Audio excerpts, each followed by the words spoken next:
Welcome back to the BEAM&Flow podcast. This is a nitty-gritty exploration of your body, energy, awareness, movement, and flow. I'm your host, Chloé. I'm a proudly Latina curandera, or a healer, and an embodiment coach, guiding spirit-led rebels to their richest lives. Living rich requires more than financial formulas. It requires embodied wealth. Your richest life is a result of discipline and devotion in all areas, physically, emotionally, mentally, and spiritually. This show is a combination of interviews, live embodiment coaching calls, and solo episodes, each designed to inspire your integration. Let's take the spiritual and make it practical. Ready? Lista? Let's go! Okay, welcome, Mamita. Thank you. So this is actually the first in-person live podcast. Actually, no, I lied. That's not true. I did it in the first season and I rented out a studio for a couple of episodes, but this is the first time that I've set up my home studio to do a live in-person podcast. So Thank you for being my first one. So this is also this is a whole episode of first, and we're on the new moon. I mean, I'll tell you, we planned this. We planned it well. Good production. Okay. So, we are kind of expanding the podcast to have some real life coaching where people can listen in and get some feedback that's going to help their lives too. So you're already a coaching client of mine. Yes, I am. And you started the Train Rich, Be Rich program with me last week. You had your first session. And so we're just going to kind of recap what you said that you were going to be working on and kind of what we're working through together. And then I'm going to start seeing where you're at this week, right? That sounds good. So when we started the program, you said that your number one focus was consistency in finances and raising your income to a specific amount. And we were looking for strategies for ways for you to do that while staying focused on the one thing for you, right? So last week we had talked about you getting some help with production and editing so that you could really focus on your gift and being the vessel for the message that you want to bring. We talked about where you were going to be spending your time. So I remember we talked about you starting to work on an animated series that you were wanting to publish. And the other thing that we talked about was, trying to remember. Is the editing or getting an editor, and then also my meditations. Yes, that was it. That was it. And upping your price for lymphatic drainage. Upping my price, Right. Yeah. Because the goal for this is to not completely reinvent the wheel, but look at where you wanted to put your energy anyway and make that as cohesive as possible. So we're raising your income by raising your rates already on the work that you do, by selling meditations that you are creating, and by starting to put together this animation series that you will then be profiting off of as well. Okay. So let me ask you, how has it gone with raising your rates? Let's start there. Yeah, so I definitely raised my rates. Okay. And I was shocked because I originally was apprehensive about it because my own, limiting beliefs. But once I shared my new price with new clients, they were literally on board immediately. There was no pushback. It was just yeah, that's your price. Great. I'll send it over. So that's good. That's amazing. Yeah. So tell me a little bit about what those limiting beliefs were that were kind of holding you back or giving you a little anxiety about raising your prices. Yeah, I felt like people were going to feel oh, who does she think she is charging that much? Knowing damn well I've worked with celebrities before, and those celebrities are millionaires and billionaires. So when I think about it, I'm you're right. I can charge, X amount of dollars. I can charge double the amount that I'm charging because it's not a lot for these people. And I'm also doing so much work. You made me realize that 2 hours of massage is a long time and it's a lot of strain on my body. So even after doing 2 people, I need a day of rest. You know what I mean? it's a lot of work. So I do feel like the limiting belief was that maybe what I'm doing isn't worth what the price is. But it's like, no, it's actually worth more. I'm doing these people a favor by charging so little. So that was the limiting belief. But I feel like it sort of broke when I started to realize the worth of what I'm doing by your coaching. So thank you. Yeah, of course. And it is just so that people have kind of an understanding of what that conversation was last week. We were talking about like not only the amount of physical strain on your body, the energetic work that you're doing and that you're taking on because you're working specifically with the lymphatic system. So that's the detox system of the body. You're literally dealing with getting shit out of people, the shit, like you're getting the shit. Exactly. And you're in it with them. So there's no way that like you can't be affected by that. So you're taking on a lot and energetically and physically. You're also traveling to them. So your compensation isn't just for the time that you are with them, it's for the time that you're going back and forth to them, right? And I never used to see it that way because other people who have normal jobs, they don't count the to and from time, but some people travel 2 hours to work and 2 hours from, they don't count that. And so they're literally not getting compensated for that. And thinking about having my own business and also that time going to them is taking away from the time, like you said, that I can have another client or other clients. That's a lot, that's a lot. So like even the lady I told you who flew me out, it's like, okay, if somebody's going to fly you out, they need to compensate for the fact that you are taking that full day to fly. Right. And then the full day to come back. And you're missing out on clients. All those clients. Not just the days that you're flying there and flying back, but the day that you're there working on them. Right, because I'm literally blocking out my schedule that whole day. So that entire day that I'm blocking out my schedule for you, I could have had a day full of clients. Right. So, yeah. And, you said something that I was just like, yes. And then you kind of repeated it. But in case people missed it, I really want to hone in on this. Hone in? I think it's home in. I think it's home. It's hone in. I think so, but then I read it home. We're gonna find it and we'll put it in the notes. But we're gonna focus in on it.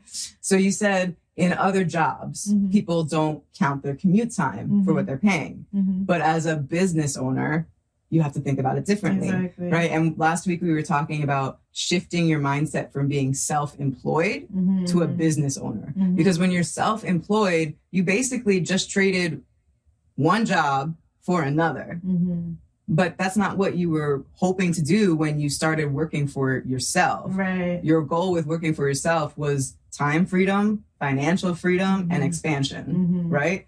And that's very difficult to do when you're literally still working under the mindset of an hourly worker. Exactly. Right? Exactly. So part of raising your prices we were talking about is that it's not just, you're not charging per hour, you're charging for the result of what you're doing, right? So it's not an hourly rate. This is what you're getting. You are getting clear of toxins. Some of you haven't pooped in weeks. You're about to poop a lot.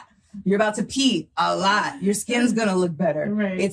There's a spiritual thing that is happening when you're like, that's a lot. That's a lot. It's a lot. It's a lot. Not to mention all of the time, money, and resources you spent becoming an expert at what you do. Exactly. And right? that's something that a lot of people forget is like you have invested so much into being a master at what you do. Like I love that story about Picasso where he asked some woman asked him to draw her a painting or a little picture. She's like, please do it on this napkin. And he did it in like literally 5 minutes. And she was like, oh, thank you so much. And he said $20,000. And she was like, what? She was like, that only took you 5 minutes. He said, yeah, but what took me 5 minutes to make would have taken you 20 years to learn how to do this thing that took me 5 minutes, Exactly. So it's like, that's the payoff. It's like, it took this person so much time to build up to being this masterful artist or masterful creator or teacher or coach.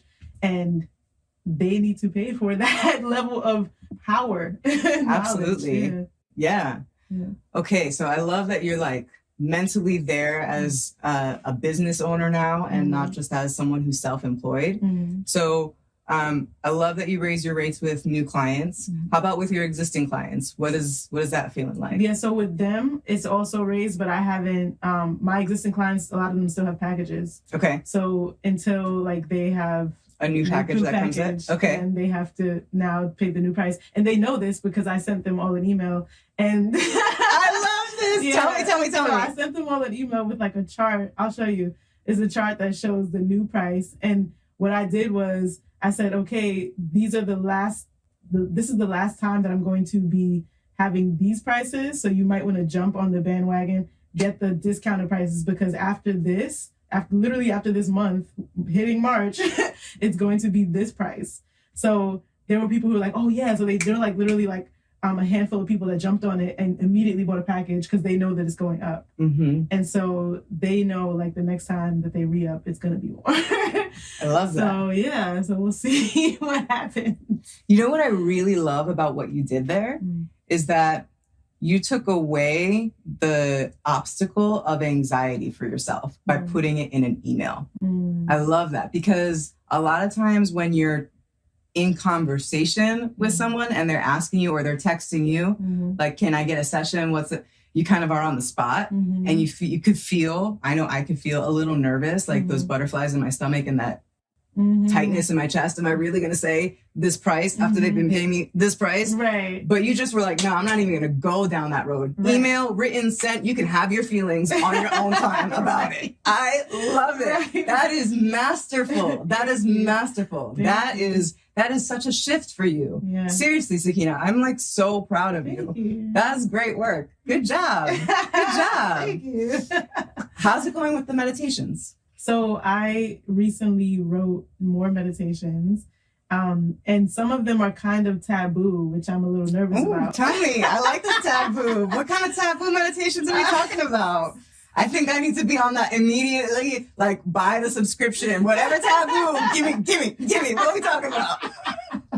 Well, I should do what it sounds like you're talking about, but that's not what I'm talking about. Okay. There's an app for that. It's called Dipsy. I highly recommend it if you have not used it. Yep, it's fine. But so it's more like it's a controversial topic. Okay. And I had one of my friends he's in psychology, and he was telling me like different wording I had certain wording, and he was saying the titles can shift. It can mean the same thing, but it's like a different word for this thing. So synonym for this thing, but it seems like it's less controversial and more. So it's like less I'm telling you you're this, and more if you see yourself as this. And I'm like, yeah, I like that. Because I was saying I was nervous about people saying, well, how dare you even say this is a meditation for X, Y, and Z when, you know, why would you call me, like, for example, one was like a beta male. It's like, and I was like, well, people are going to be like, oh, well, I'm a woman. How dare you? You're a woman. How dare you talk about beta men? How dare you call a man beta? How dare you think that you can make a meditation for men? You know, so I was just had all these emotions of what it can sound like and what it can look like. And then he was like, well, you don't have to say, this is for beta male, because then it does sound like you're assuming that is a thing, you know? So he's like, you can lean back and have it more so, you know, identifying as, you know, or if this is you, you know, something like that. And I can still use the term beta male because some people might identify as that, right? Right. Some people might feel like they're that, but they're afraid to say that they feel like they're that. So yeah, I'm learning like better ways of communicating that you might need this. I like that. Yeah. I really like that. So what I'm hearing is you're kind of shifting from telling to inviting. Yeah? Yeah. I like that. Yeah, because Instagrammers, listen, the TikTokers, the Twitterers, the tweeters, like they are vicious. They will tell you in a heartbeat, like, oh hell no. So I'm just like, I want to attract more of the hell yes, or like yes, this is me, or I think that is me, or I want to know if that's me, you know. So let's unpack that a little bit. So let's say you put out these meditations and you get some hell no's. How are you preparing for that? Are you going to read the comments? Like, what's your strategy around that? I don't think I have one. I feel like I'm trying to avoid that. But you're right. Like, I do need to be prepared for haters and pushback, especially because people just love the drama. So I feel like I might approach that with more of a loving tone and spirit. It's like, okay, I can understand why you would see that, but this is for this. If it's not for you, carry along. Right. I like that. Basically, take what you like and leave the rest. Right. And that's okay. Right. Because I also don't want to feel like the heat and the steam of like someone hating on me and me feeling like I don't deserve that. You know, I need to also like be open to all of the reactions. Yeah. I think, you could even do a meditation about preparing for haters and start playing it for yourself. I like that. I'm going to write that down. There's a meditation that I have with access. Okay. And it's almost similar, but except like the access one is talking about like how we attract the resources and the positive light, the opportunities. And that's something I originally wanted to just have for myself. But I'm like, people really like this. So I'm going to share that as well. But that reminds me of that. So I want to expand on the access and have it not just access to like love and light, but it's like, okay, bringing in and calling in more positive feedback or just more love in the contrast, because all hate really is that you don't agree with me. Okay, well, if there's a contrast in your opinion, then that's fine. I'm not mad at that, but just don't come at me a certain way because I'm from Brooklyn. So hey. We don't play. Right, we don't play. I'm gonna attract the positive contrast. Yes. Yeah. I think just, preparing for like, what's your game plan? What's your strategy? It's like, we had a whole day of shooting today. It was coming up with, okay, what's going to be the best approach to each move? Yeah. Like, think about it kind of that way as the director of your content. Right. How am I going to approach what I know is going to happen or has the possibility of happening, right? Because you don't know it's going to happen, but it's possible. Yeah. Especially because not only are people so into the drama, especially on social media, but when you are shining so bright, the desire, when people have the desire to stay in the shadow and there's light that's exposing that, they will try to dim the light. Yeah. Right? Yeah. And so that happens to anyone who eventually gets to a certain place and people are being inspired by them. There's also going to be people who are like trying to shut that down. And so knowing that exists, it's not like we're saying we're focusing on that, so we're going to attract it. It's saying, no, that's a possibility. Here's the strategy for that possibility. And I'm moving straight ahead with my vision. No, that sounds good. Yeah. I'm actually wondering if I should create a new Instagram for these like meditative, spiritual, I guess I mean, that's the thing I don't want to do is but we did talk about getting a social media content manager because that's one thing where I'm like, I like that whole thing you said, what I don't want to, I don't like and I'm not good at or something like that. Yes. So last week. And I actually did write it down. I have it in my notes. So amazing. I have what I'm not good at. I have the whole list. So for the audience who doesn't know, I suggested to Sakinah that she basically do a chart that's in 4 quadrants. And you have one quadrant that is what you, in business, what you love to do and you are great at it. And then next to it, you have what you love to do, but you suck at it. And then underneath here, you have what you hate to do, but you're really good at it. And then what you hate to do and you're not so good at it. Yeah. So you write down that quadrant chart, right? And then you write a list of literally everything you need to do for your business every day, whether it's posting to social media, writing content for social media, creating meditations, editing my videos, whatever it is, paying the people who edit my videos, doing a newsletter, literally everything that you could do, write it down and then put it in one of those quadrants. And the first quadrant that you want to focus on is I hate it and I'm not great at it. Right. That's immediately where you should start hiring people. And we talked about last week how it can be a little scary when you are starting to expand your business, the idea of hiring people because you may not feel like you have the financial capacity to hire a team yet. Mm-hmm. But in business, the dichotomy is you will not expand until you have a team. You will not expand without support. Yeah. We can hustle and hustle and hustle on our own, and we will only ever get to a certain level. Not that you won't get to that level, but you won't go past it. Right. So if you're already saying, fuck that level, I'm going way past it, then it's time to invest in support now. So I love that you did the exercise. So do you remember kind of some of the things that were in the I hate it and I'm not great at it? I remember the editing. I did editing, emailing, performing arts or acting. The voiceovers was in that category. I have my laptop. I can pull it up now if you want me to. But... Yeah, go grab it. Okay. So for the love it and great at it is writing, scripting, acting, entertaining, voiceover, coaching, teaching, and emailing. Okay. For the bad at it, but I love it, filming. Okay. When you say filming, do you mean like creating the set to film, or do you mean like being in front of camera? Oh, like the person who's filming. Like being the cinematographer. Yeah, okay, thank you for clarity. Right. Okay. Right, because like the directing and all that other stuff, like the writing, that's the stuff that I love it and I'm great at it. But the like actual cinematography. Okay, got it. Yeah, so bad at it, but I love it. Good at it, but I hate it, editing. And actually, there was something else that I thought of when we were just talking just now, and I can't remember it. But I was going to add that to the list. So yeah, good at it, but I hate it, editing. And then hate it, and I'm bad at it, social media marketing and cold calling. Cold calling for clients?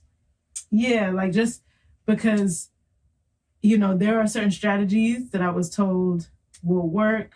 And I'm just like, I was. Let's talk a little bit about what strategies. Break it down for me. So I was told like, oh, you know, I should think about, you know, passing out flyers, having people call, which makes sense. That seems cool. Like going into certain places like health and wellness and putting my flyer and then having people call. And I did that one time, and it was like a coffee shop or whatever. And I realized that when people don't know you at all, it's like you're on the phone with them for way too long. You're not getting paid, and you might sell them on it. You know what I mean? And then they have your number. It's just like. So let me make sure that I'm understanding. So the advice that you were given is put a flyer in places with your number, and then they call your number for an informational call, say, and then it's basically a not a sales call, but basically a sales call to like engage them. Yeah. That's hard, especially when it's coming from just like a flyer. Right. Now, what you could do is have links on your website to schedule a free informational call. And then they book it with you, but you have it booked, you have it set up on the back end where the call is for 15 minutes. Right. And that's the time that it's scheduled for. And you are in ownership over that. And when the 15 minutes is up, it's up. Yeah, that's true. And it's clear because they signed up for the session and saw that it's 15 minutes. That's true. That's a good one. So they know and they can't take your time. Right. Yeah. And they already are seeing a little bit of you because they're going to the website. Right. Right. That's smart. Yeah. Yeah. So I would say, again, that could kind of fall under social media marketing because it's finding ways to get them to the website or get them to that. If it's a free informational call on your LinkedIn profile, right, on your IG or whatever. That's good.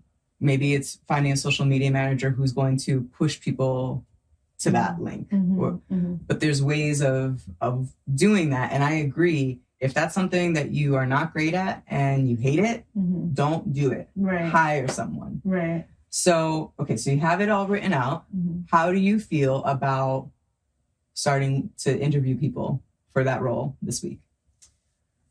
Yeah, I feel like I should. Like, it doesn't hurt. I feel like I need to, that's the next step. for what I need to do.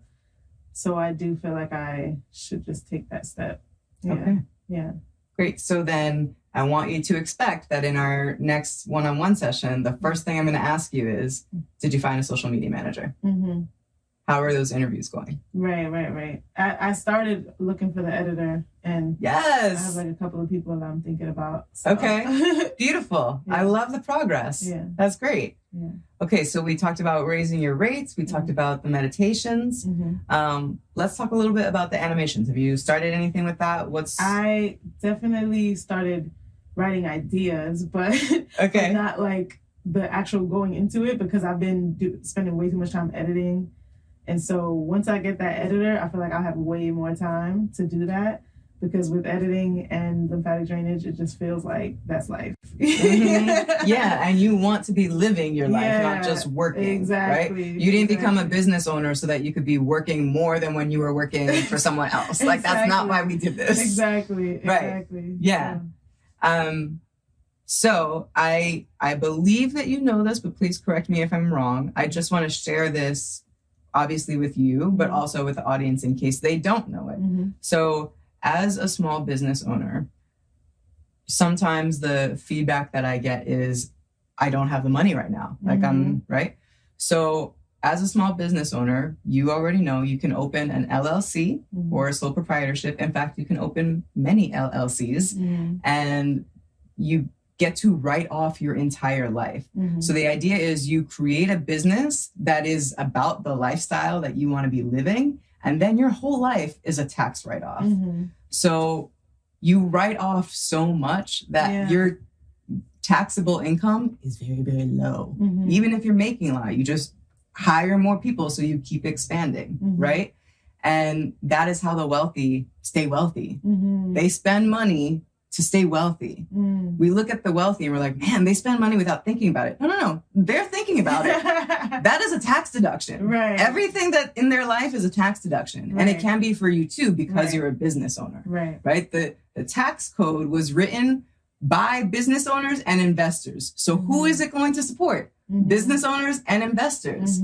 They don't want you to know this. They want you to stay stuck in your 9-to-5 job. They want you to stay even in the self-employed mentality. They do not want you to start thinking like a business owner. Right. Because all of a sudden then you're a producer and you're no longer a consumer for them. Right. You're not a consumer for their pocket. Right. You are producing your own pocket. Right. Your own bag. Okay. All right? So yes. Wait, one thing I don't understand, because I've never understood, I mean, I guess there's too much like convoluted information in the American IRS. Well, that's an understatement. But okay, so the more that you spend, like the better, the more you get back because you're spending more they're taxing more. Is that so? Let me preface this by saying there is another level to this, which is we're not there yet, but at a certain point, you basically create a specific type of trust and everything operates under that trust. And that is the best way to limit your tax liability. Until you are at that level, and this is what a lot of business owners who aren't at that level do, even people who are at that level will still do it this way if they don't understand that they don't have to participate in the system and they can do that through trust. If they don't know that, then what they will do, if they have a good CPA, which I highly recommend you get a great CPA, the CPA will say, okay, so you basically just need to prove that you are intending to make an income. The IRS assumes that businesses are not going to be profitable for many years. So the more that you spend so let's say you book one lymphatic drainage session, or for people who aren't in the lymphatic drainage business, let's say you sell one haircut, or you start selling Young Living or Mary Kay, and you sell to one person in your family, one item. That is intent to sell. That's intent to make a business, right? So now you have your LLC and you start writing everything off. A big portion of your rent, your utilities, every piece of software and technology that you get, your computer, your phone, your internet bill. And you want a nice new camera? That's a write-off too. Your food, because you're in lymphatic drainage, your groceries, going out to eat, your supplements, your hair care. Because guess what? Your wardrobe, your hair, your makeup, that's part of marketing. All of that is a write-off. So now we're looking at, we're going through, that's pretty much everything that you spend money on. If you had a car, gas, car payments, all able to write off. Right. So now let's say you made $100,000, right? But you spent $90,000. The IRS says, okay, your only taxable income is $10,000. Right. So now you live in this great life because you're spending it on your business and yourself. You're spending it on your lifestyle and you're getting the money back because you don't have to pay taxes on it. Now, let's say you're doing all that and you have a little contract gig that you get and they give you W-2 income. Even better, because now it looks like, oh, she's paying taxes and she's got all these business expenses. So now you can deduct all of that from your W-2 income. So now the money that you paid in taxes is going to come right back to you because you're at this lower level of income, even though you're really not. That's how Warren Buffett can say, I pay less taxes than my cleaning lady.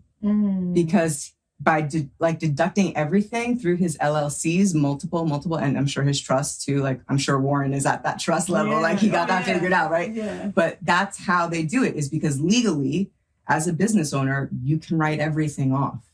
And so when you write everything off, it brings you down eventually to like the poverty level tax bracket. And that's how they do it. Yeah. And they do it legally because they wrote the laws to do it that way. Right. So are you going to, the question becomes, so do I do this with the intention of using the money in integrity and lifting up the people around me and expanding, like treating the people that I hire with respect, with grace, paying them well? Am I going to be that person? Or am I going to be writing all of this off for my own gain and only thinking about for myself and controlling more money and more power? Because you could go either way.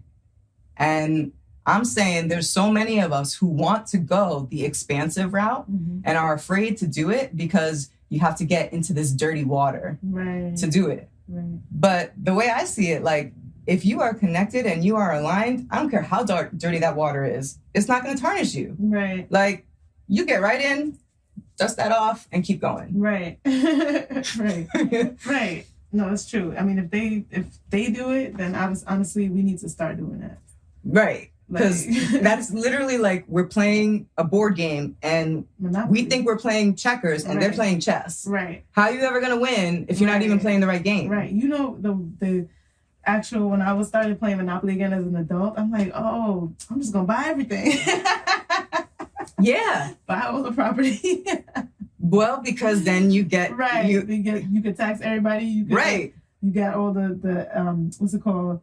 The houses and the buildings, like you literally own and like continue to build and build and build, so where no one can really mess with you. Like every block belongs to you. Right. I love that you said no one can really mess with you, right? Like, to me, that's a really important part of my mission in being wealthy.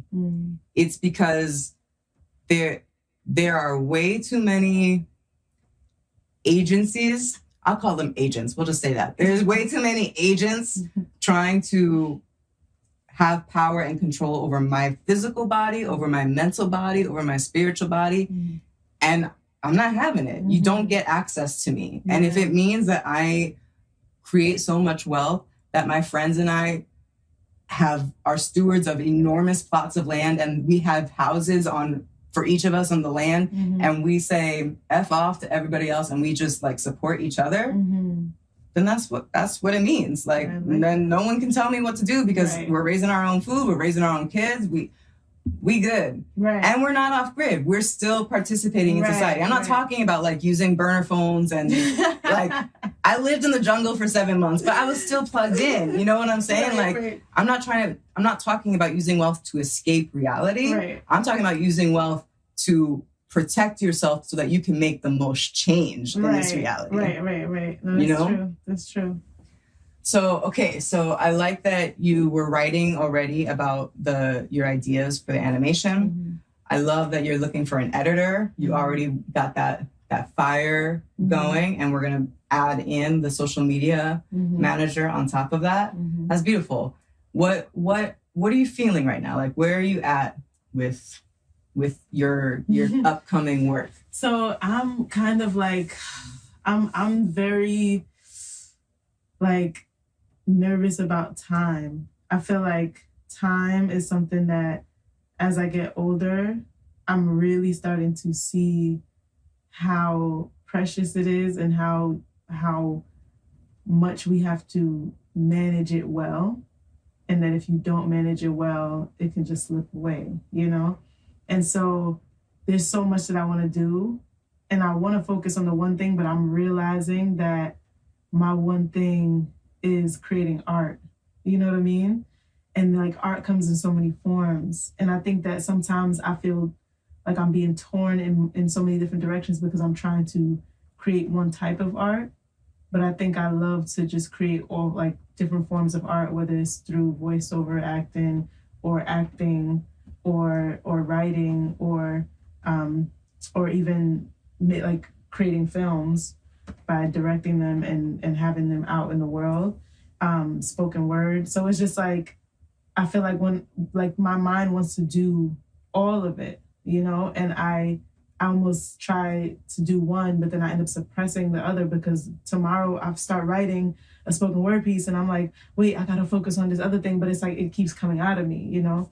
And so my father one time told me, even music too, like I started writing music again, and my father, he was like, yeah, he said, you know, it's a gift and a curse because he said, if you wake up in the middle of the night, it's not like you can turn that thing off. You know, he said, you get that from your ancestry. He's like, I have it, you know, like your grandparents had it, they had it, you know? So it's like, you can't turn that off, you know? So I want to figure out a way to develop a way where I can use my gifts fully and not feel like I'm suppressing it, but at the same time, be realistic with time, you know? And I think that having the editor and the social media marketing manager is going to help me with that time. I think it's just the fact that I'm spending too much time on the things that I don't need to be doing because I'm that artist, you know? Right. And once you get rid of those things from your plate, you will have the time to kind of experiment with all of it. As you were talking, you kind of stirred something in me because it's very similar to something that I just went through. So please tell me if this does not resonate, but maybe it will. I recently started interviewing and just hired a content coordinator because basically I was saying very similarly, I don't want to do the technical stuff. I don't want to do the editing. I don't want to do this. So I don't, if I could just write and talk to people, coaching them and be in front of the camera when I need to be, that's all I want to do. I don't want to do anything else. And I have spent a lot of time building the back end of my system so that a lot of the admin stuff is automated. I don't have to worry about that. But in addition to the social media manager, I wanted someone who I could just say, look at what I wrote today. And then they would be on that every day and saying like, okay, this will be a good blog piece, or this is going to be great for captions and social media, or actually this would make a great ebook, or hey, I've been seeing this theme in your writing and I feel like there's a class here. Like, let's record what you wrote. Let's make this a little workshop for your community, because I don't want to be thinking about the distribution of it. I just want to be the vessel and it comes out. So I literally hired someone to basically direct the content, to distribute it in the way that it should be and do make it pretty, make the newsletter, like do all of that. And I'm literally just writing, sending it to them, doing my one-on-one clients, and then enjoying my day. Right. And we're in the process, like I just hired them, right? So we haven't started working together yet. We will be this week. And already I feel such a huge weight off of my shoulders because I'm like, I've already got my rising routine and my work routine down so that I feel like I am disciplined and devoted in my approach to creating every day. I do my full grounding and body work and meditation, and I eat before I even start working every day. And then I'll start working, and I start writing first because that's the most like juicy creative thing. And I don't want the rest of the day to get in the way of that. Right. So I just start, as soon as I'm like fully clear and in my body, my belly's good, I sit down and I have, for me, 3 main, I'll call them pillars that I am referring back to in all of my content. And so I have 3 separate docs and with what each pillar is at the top. And one day I sit down on this one and I turn off my notifications. If I'm listening to music, there's no lyrics. It's just instrumental. To be honest, I've been listening to Andre 3000's album nonstop because it's in 432 hertz. So I'm listening to the frequency of the universe while I'm writing. There's a reason for that, right? And then the writing, I give myself 30 minutes. And if I only write for 15, I only write for 15 of those 30 minutes. But for those 30 minutes, I'm sitting at my computer, allowing whatever comes through to come through. If it's 2 sentences, it's 2 sentences. But normally it's the whole page. And then by the end of the week, I've got pages. And it feels like nothing. It just feels like, oh, that felt so good. And now I get to be like, here you go, make something with it. Yeah. How would something like that be for you? Yeah, that would feel somewhat of a relief. I think I definitely need to figure out, I think my understanding of my, like what I'm going to write and where it needs to go, I think I always already know what I want it to be. So I think having a place for, having a dimension for it to exist isn't usually the issue. I think maybe the issue is that I just need time to be the producer. Because I think like 9 times out of 10, if I'm writing something, it is either film or spoken word, and would be a film. So I think I write in film. You know what I mean? Like whenever I write, I see it. I see the images. I see what's gonna happen. And then I immediately want to be like, oh, let me call this person. Let me shoot this. Let me do that. And sometimes I have the time to do it. A lot of times I don't. And so I think that I do need to just find a person who can do the editing and maybe other things. Maybe I might hire somebody to do the meditation voiceovers. You know what I mean? Like, well, no, I wasn't gonna do AI. AI sounds weird. Don't do AI. Don't do it. Yeah, Don't do AI. I can't do AI voiceovers, but maybe I can find somebody to edit the voiceovers. Absolutely. Because I think your voice is so powerful. And I think your voice being on meditations is important, at least right now. I'm not saying you can't grow, right. But your voice is so powerful. And I think it's a gift and can absolutely be used and harnessed in this way. I think you're right on point with an editor who is, whether it's the same person or not, who can edit the meditations as well. Yeah, I mean, the beautiful thing about where you are is that you have this whole community, this Rolodex of people that you've worked with already on films before. So you can kind of, what you want and what you don't want from your past experiences, right? So you have the resources to start finding these people. Yeah. That sounds good. Yeah, definitely. Yeah, I feel like that's really what I need to do, is just like truly sit down and get those people so that I can free up that time to really focus on the creation of the art. Because I feel like that's my greatest gift that I've been able to give to other people, is really like the art that I create, and the amount of feedback that I get from the art that I create. It makes me know, I'm like, okay, I'm definitely supposed to be doing this, just based off of how people are feeling about it. So I want to do more of that, Yeah. Okay, so I would love to encourage you to definitely do those things to free up more time so that you can explore all these different avenues that come up without having to generate them. It's just your spirit, your creative aptitude, right? I don't want you to shut that off at all. And I do want you to still focus around, how are you incorporating all of this art into the one thing that you said, which was consistent money, right? Mm-hmm. Like, I'm going to keep coming back to that because that's what you told me that you want to focus on for the next 12 weeks. Mm-hmm. So beautiful. We're going to get these people hired immediately so that you have more time immediately. And besides your lymphatic drainage, raising the prices, if this is going to be the focus now, which I think is beautiful, I want you to start thinking about, how am I going to monetize this? Like, really monetize this. And I don't mean this as a negative. I just mean, like, we're moving beyond this now, right? So spending 3 months, 6 months on a short film to put in the film festival circuit, to pay for a venue that you get 100 people to show up for your thing, and that's basically the money that you get that's already being used for what you needed for the film, right? Exactly. So that's not, to me, getting your income up consistently, right? So I want you to start thinking really strategically about, how am I using this art to make money? Like, that you want it to be a business.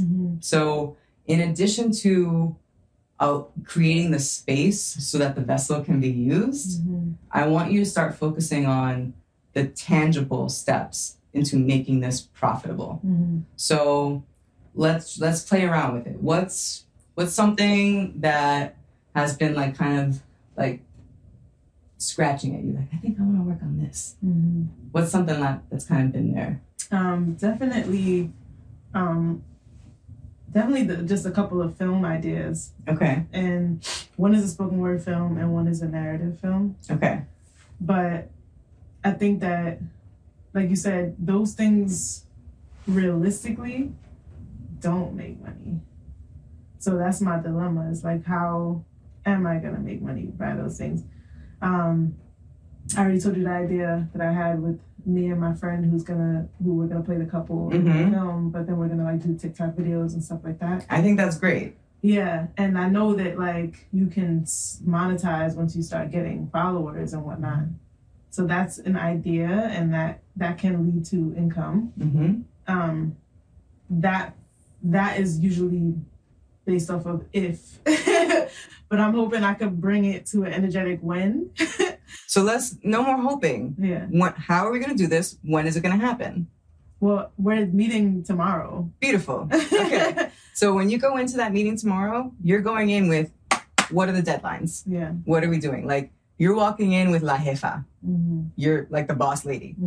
And you're going to have ownership over that meeting. Even though it's a collaboration, money has to be made. Yeah. How are we going to make this happen? Like, legit. And if your producing partner that you're working with is not a business person and is not going to have the capability of uplifting the project to be find someone who is. Yeah. Find someone as a producer to come in and help you make money off this thing. Like, if the business side of the filming is not either of your strengths, that's okay.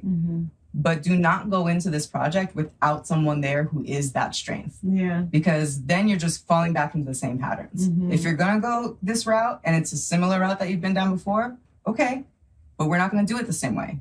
If you're going to go down this route, bring in a third person who is a legit producer who knows how to make money. Yeah. Now, another way that you could potentially make money, I mean, they made a whole Broadway show about this, the producers. You can... This goes back to what I was saying before as a business owner. You can make something that doesn't make money and make money off of it, right? Because of deducting the expenses. So again, it's shifting the mindset. Like, I want you to make money, obviously. Like, I want this to be as big and successful as it can be. And there's a way to strategically do it where no matter how big or small it is, you will make money. And so I want you to find someone who is a legit producer and has that mindset. Let's make this make money. No matter how big it is, let's make it make money.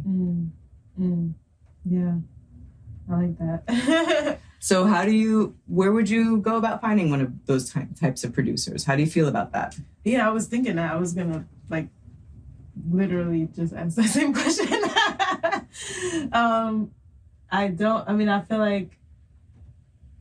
I feel like they're agents and stuff, but I wouldn't know where to find them. Okay. Let me ask you this. You said you work with celebrities, right?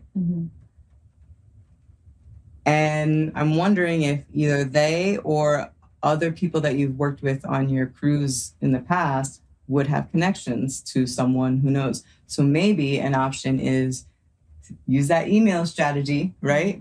And email the people that you think would actually know someone or know someone who knows someone who knows someone. And say something along the lines of, I am so excited. My business is expanding. I am ready to produce more award-winning films. And I am looking to do this in a serious way. And I need a line producer. Do you have any suggestions?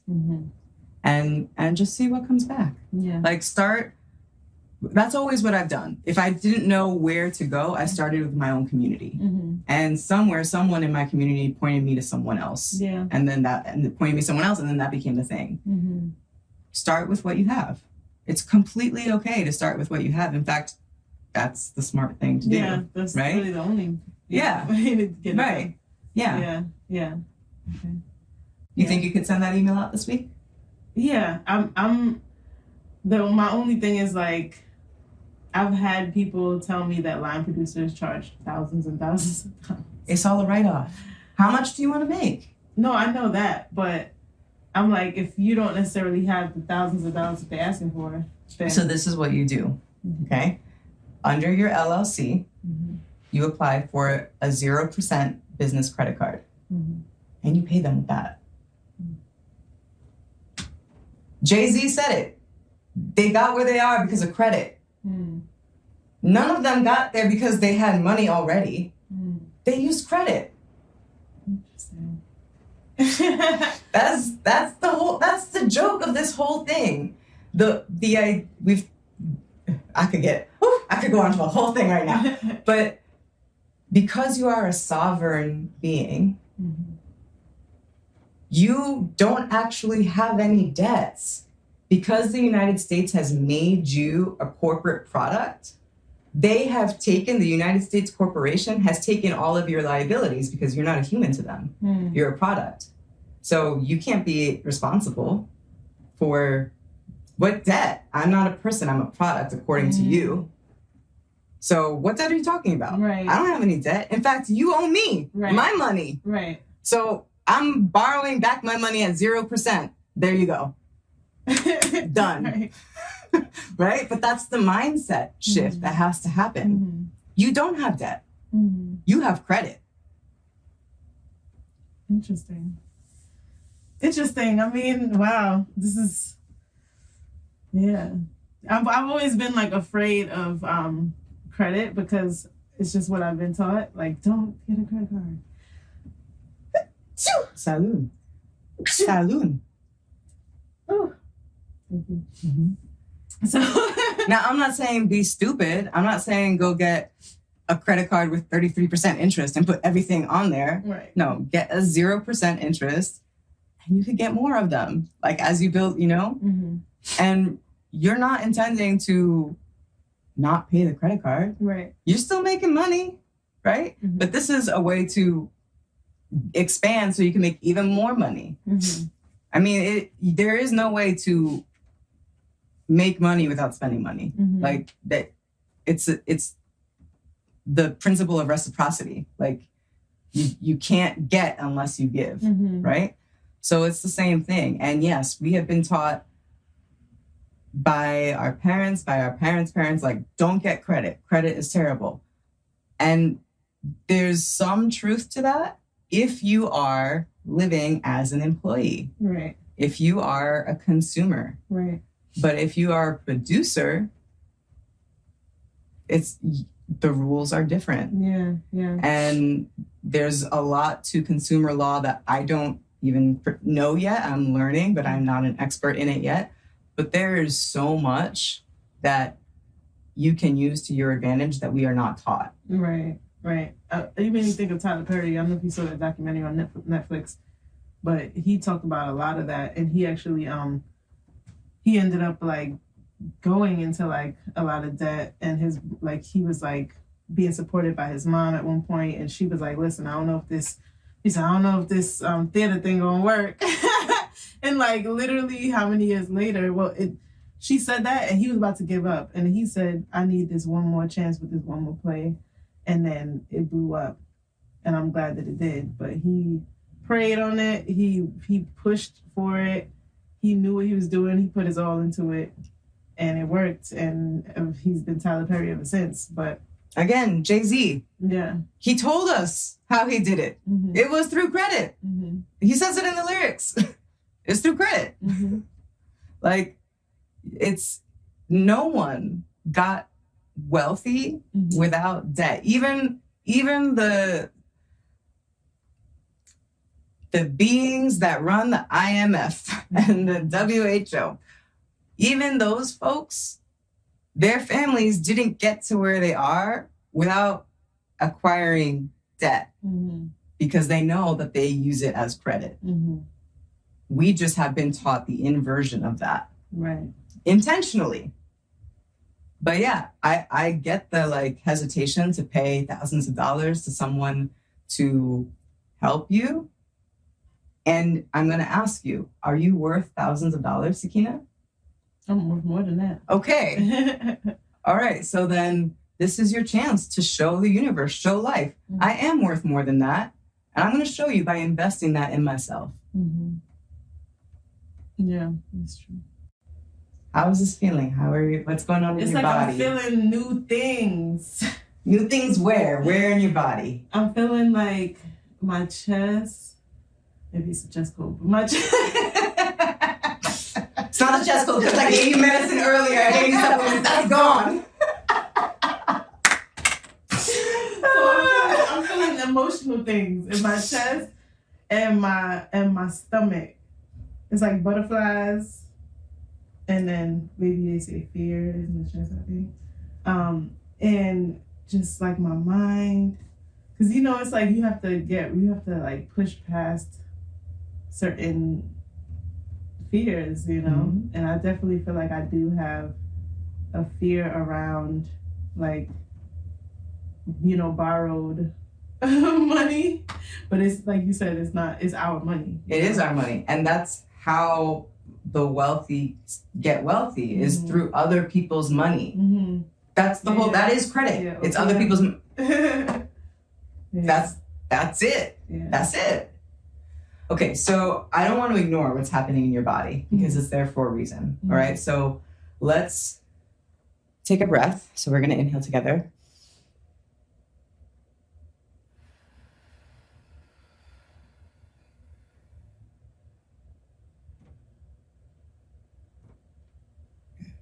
Maybe let's put one hand on our stomach and one hand on our chest. And as you're breathing, if you want to keep your eyes on me, great. If you want to close your eyes, feel free. And I want you to start focusing on this connection between two. This channel between your pelvic floor and your heart. There's a direct line from your heart all the way down to your pubic bone.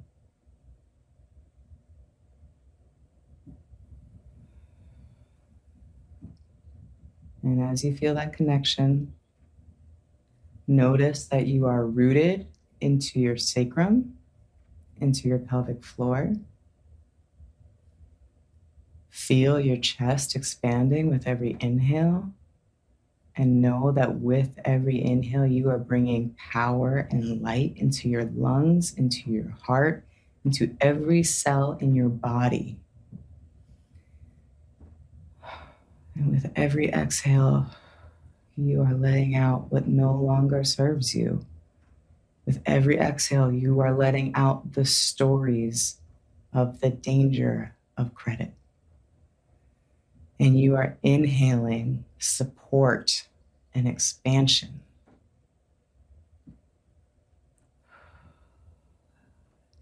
And exhaling fear and anxiety. And you're inhaling the breath of the divine. That is who you are. Your true nature is divine. And you are exhaling the stories of being limited by other people's beliefs.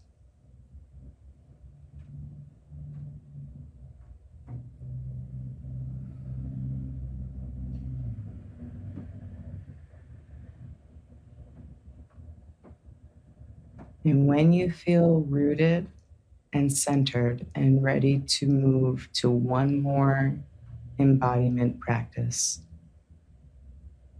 I want you to allow your eyes to open. Don't just open them, but when you're ready, you're in control. You get to decide. You're just going to let your eyes open.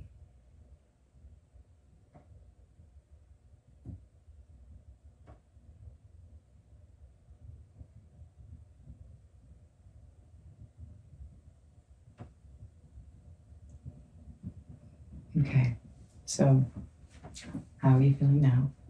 Good. Good. We're going to do one more, and I want you to feel free to use this as many times as you need to throughout the day, because you're taking on some big, expansive work this week, and I don't want you to shy away from it. So let's find an embodiment practice to help you not do that. Okay? So this is one that I use a lot.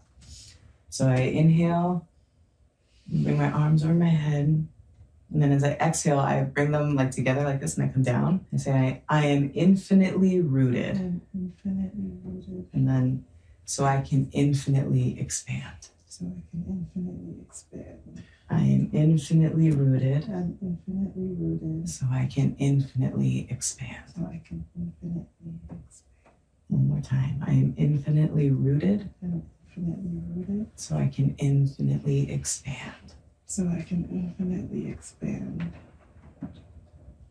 I feel good. Yeah. I feel really good. Good. Well, thank you so much for being my first guest in the studio and my first coaching guest. You were so brave to do this for the world to see, and I'm so grateful. And I love you. Queridas, we made it to one of my favorite parts of each episode, the moment of flow. I love poetry. I love words and rhythm, and how when you mix the two, you get into a beautiful state of flow. And so I want to leave you with that at the end of each episode. So here it is, your moment of flow. Sprung like spring. We did the hermit. We became the sage. We frolicked in our wild, crawled through mud, purged toxic mind traps, rested, healed. Now comes the sun, the switching on of flow.